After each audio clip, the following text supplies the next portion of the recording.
Today's story is The Very Fairy Princess Attitude of Gratitude by Julie Andrews and Emma Bolton Hamilton. Hooray! It's Gratitude Day. At school, we'll be practicing an attitude of gratitude by showing kindness and appreciation all day long.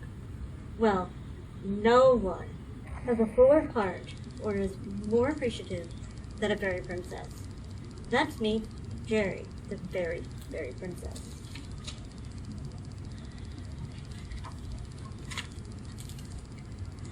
This is going to be the sparkliest day. We're supposed to celebrate everyone and everything we're grateful for by giving tons of compliments and thanks. Gratitude Day is also about being helpful to others. So, we're bringing in donations for our local food pantry. I hope they like sprinkles as much as I do.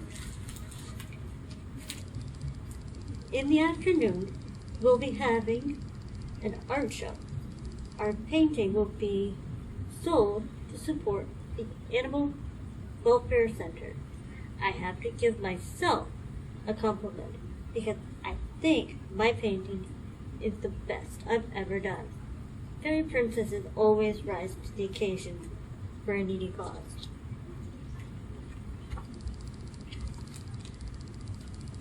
I stuffed my backpack with schoolwork, my sprinkles, and a can of beans that Daddy is donating to the food drive. I gobble my breakfast like Mommy and Daddy, high-five my brother, Stuart. My attitude of gratitude is off to a great start.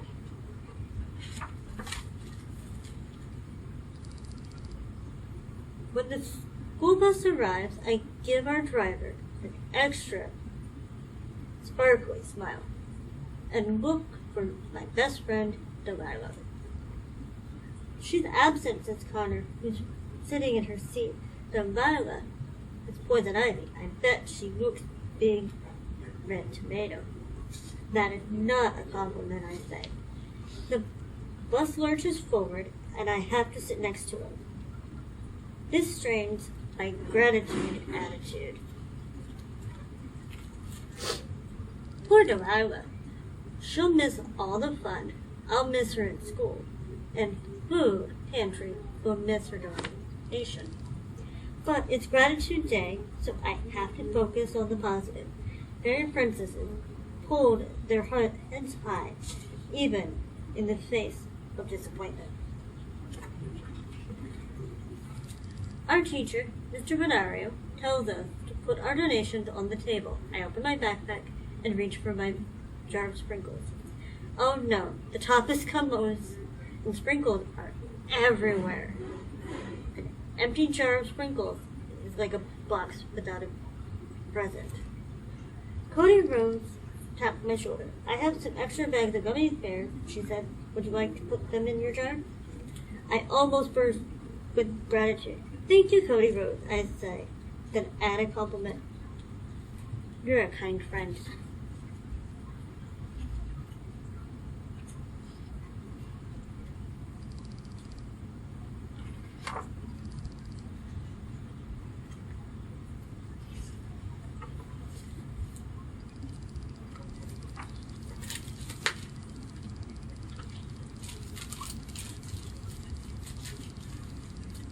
Our gratitude attitude are outstanding during history, English, and even math.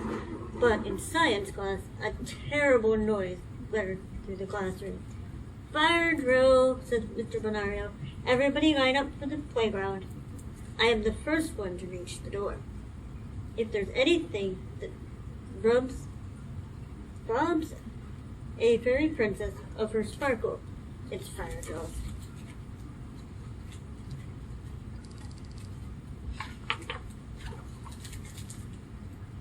We file into the great hall where our paintings are on display. They all show things we're grateful for, but each one is different. Patrick drew himself reaching up to the sun. Jose painted someone hugging a tree of flowers.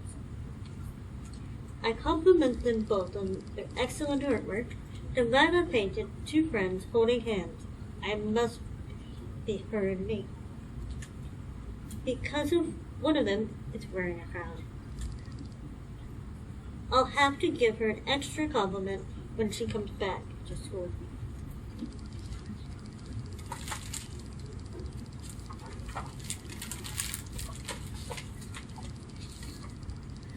Connor points to a picture on the wall.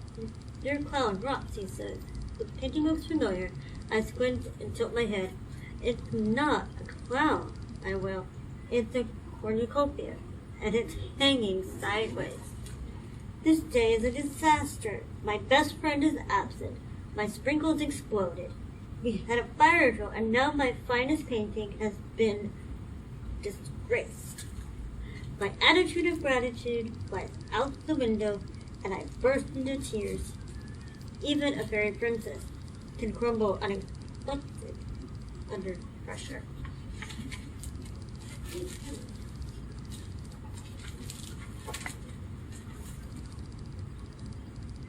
What's a cornucopia?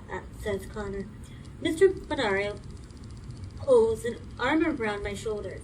It's a symbol of abundance, of horn of plenty. Jerry has created two paintings in one. I'll have to buy that and hang it in my office.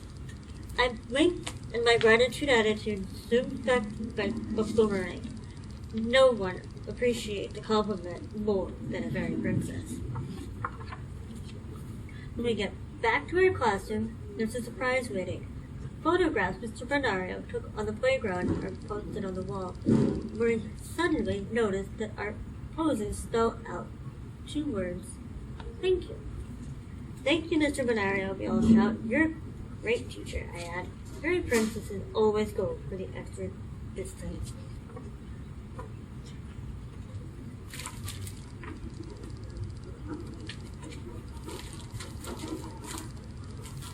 That night at dinner, I tell Mommy, Daddy, and Stuart all about my day. Delilah was absent, and my sprinkles exploded, but Cody Rose came to the rescue, I think. And there was a fire drill, but it gave us a great glass photo. My painting was hanging sideways in the art show, but it turned out twice as nice that way, and we all shared the best compliments. Sounds like a great, gratifying day, said Daddy.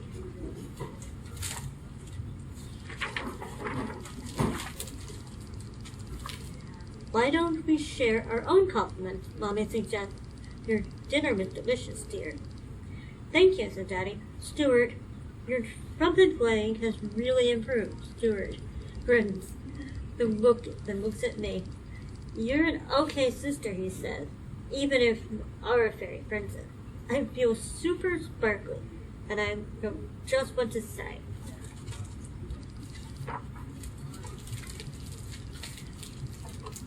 Thank you all for being the best family a fairy princess could ever have. And that's the end of our story.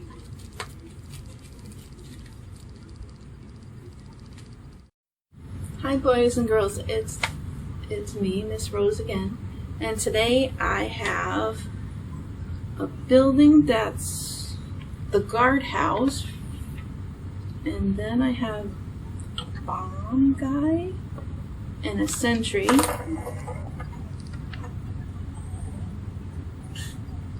to watch over the princess.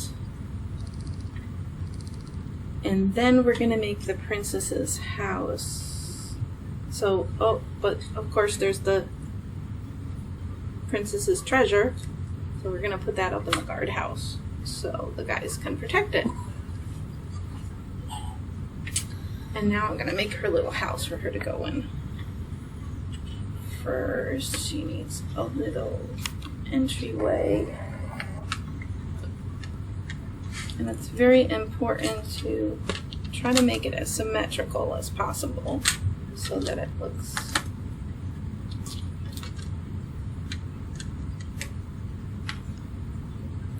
I'm going to start with putting them on either side of the house.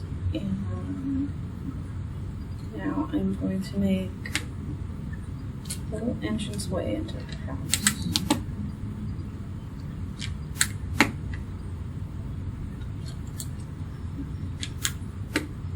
And then we're going to add, let's see, I'm going to start with the railings because it's just easier for me to put them on before the walls. And you can use different kinds. I have like a little picket fence. You can use something like that. Instead, whatever you have that works. You could even make colorful blocks if you want. Now I'm going to, let's see, so now that's what it looks like. Even on both sides. So now I'm gonna add, because you know she's a princess but she likes to cook, so I'm gonna add like a little stove in her house. And let's see, she has a little countertop with a little computer because we're in the computer age here. And we'll put that in her house. And she likes to cook a lot, so she has like, my hands aren't small enough, but there's like little things inside the oven. Yeah. And then she has a little refrigerator, so we'll put that in her house. And more counters with more bowls and things. And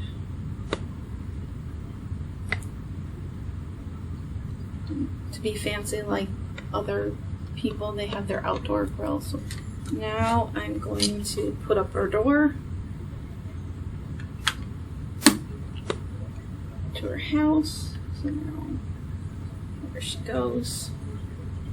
And I'm going to work on the walls of her house.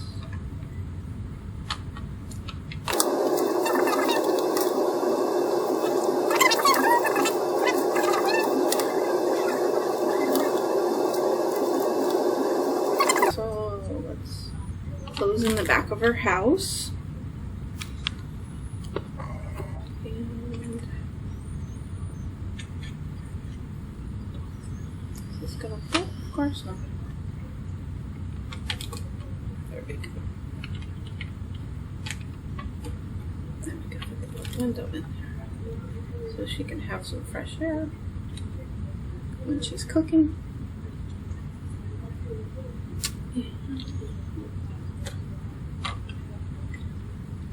And like I said, if you make it the same on either side, it looks more finished. So whatever you put on the left, you put on the right.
touches to keep the roof still, because you still want to be able to access the inside of the roof, the inside of the house.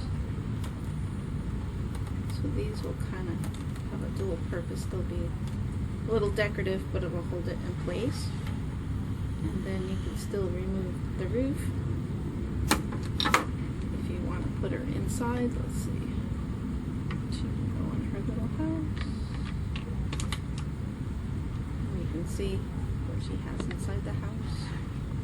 And she's protected because she has her bomb and her sentry over there in their guardhouse, and she's safe in her house. Like so. And that's our finished house for the princess. Bye!